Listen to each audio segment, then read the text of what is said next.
I'm Tara Diller, Director of Ventura County Animal Services, and it is National Animal Control Officer Week. So we are bringing to you a series of videos so that you can get to know your Ventura County Animal Control Officers.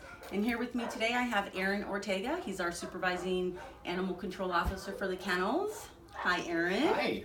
So tell me, what is your job? What do you do here? I am one of two supervising animal control officers for the County of Ventura. Okay. They are separated into shelter and field operations, and I'm honored to be in charge of shelter operations. Awesome. How long have you been here? I have been with Animal Services for 8 years. Wow. So have you climbed the ladder? I have. I started as a 2-day temporary employee and worked my way Wow. up to supervisor, so Sweet. very proud of that.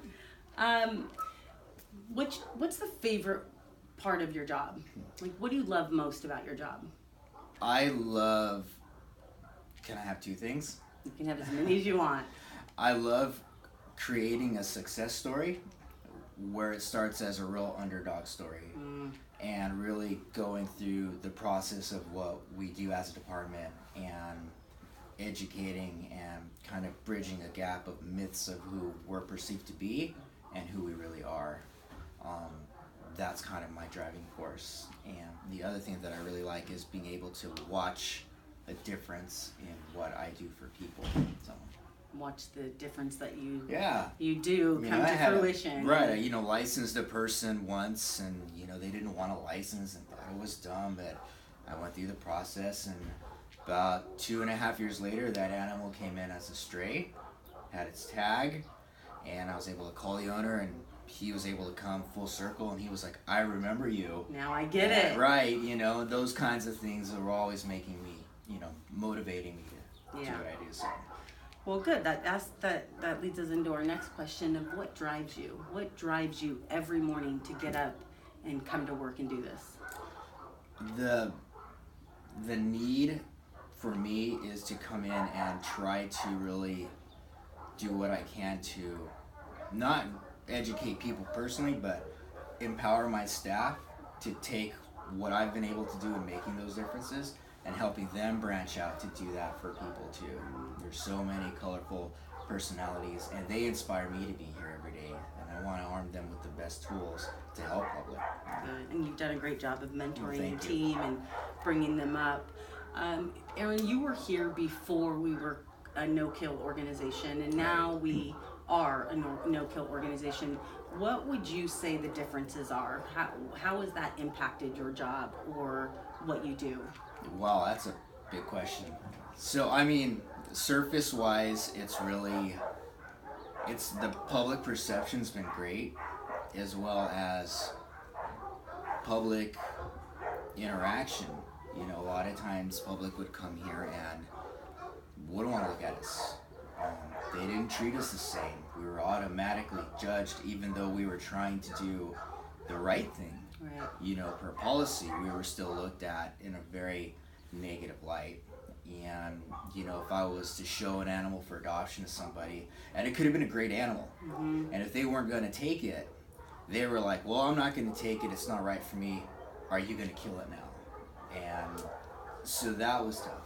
Yeah. It was tough for me in the early days to assist personally with the euthanasia of anywhere from 20 to 400 dogs a month, and then I go home to my dog and he looks like 15 that I just helped send to the afterlife. And how that kind of messes with your head, and for me kind of bearing the feelings of guilt.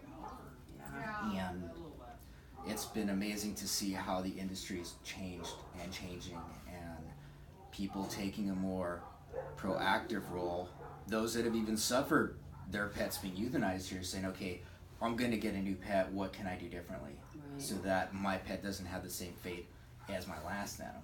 Because they're entitled to have another pet. Right. Try again, just like anyone who breaks up in a relationship. You go date again, right? Right. And try to think, but now it's taking that human element and putting it to an animal. So that I think has been the biggest fundamental change. Yeah. So, and it feels good. You have your terminal cases, you have cases that are dangerous, and you're always going to have that. But is being able to take an animal that kind of might be sitting in the wings unnoticed and saying, okay, now I have the ability, I have the programs, I have the people, I've got the team and the support to say, what can I do different now? What can I do to save right. now? Yeah, that's, I don't know if you know or not, but we've been kind of tracking the amount of customers we have coming in, and we thought on average it would be about 200 a day, right. and unbeknownst to us, it's upwards to 1,400 people Wow. coming in here every day, and that's just using the one door, and we have 2 doors, as you know. So the community expectations right. have grown. The spotlight on us has certainly magnified, but I think it's been tremendously positive. We're tired, right? It's been a long 4 years, right.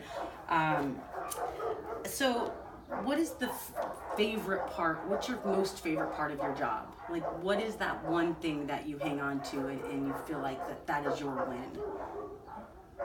God, I think, so I'm not very emotional, but I love it when people cry at happiness and, you know, I mean, people go on vacation, the dog's lost, it's gone through this whole thing, or even like, though it's not common, when we had the disaster, the fire, and how many people came up to me and they've lost everything, and it's them and this one pet, and amidst all that, they're like, thank you so much. You know, you guys have been here for me, and I don't know what I could have done without you guys. So, you know, that's the stuff that I really, you know, tugs at my heartstrings, things like that. Love it, love it. All right, so let's get fun for a moment. Okay. What's the most interesting animal that you've had to care for here? Can I say it? Yeah. A tiger. We did have a tiger. That was fun. That was an Easter morning tiger. Right. If you had a theme song named after Aaron, what would it be? Oh my God.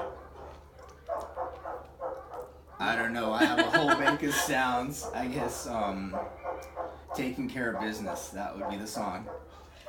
How did I know that was going to be your theme song? If you were to write an autobiography about yourself, what would the name of the book be? My glass is half empty. Time for another cocktail.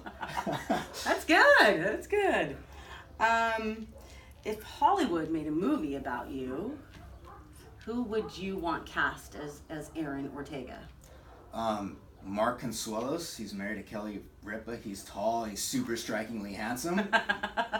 Choose it. You choose him. Yeah. Got it. Love it.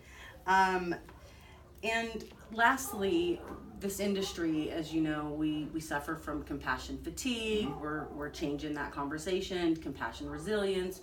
What are some ways that you cope with the sadness that you see here and that you can pass on to your staff so that they can remain healthy mentally and physically while they're doing this work? Great question. So what I do and what I tell my staff is have some definitive hobbies or activities that don't involve animals. I like to skateboard, I like to go running and do things with my kids.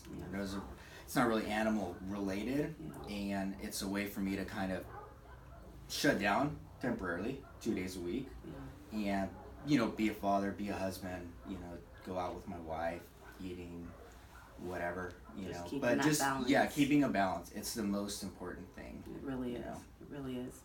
So lastly, if you had a message to our community about what animal control officers do or the stigma that we have attached, what would your message be? My message would be to know that we're always here for you. We're always here to support you, to help educate you and your neighbors.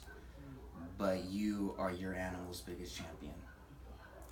Your animal's gonna love you no matter what, and do right by them. There's that shirt that says, you know, be the person your dog thinks you are. I was just gonna mention that tagline. That's what comes to my mind of what I would want the community to hold on to. So love that. That's perfect. Well, Aaron, thank you so very much. Thank you. It's been an honor. Thanks. Thank you.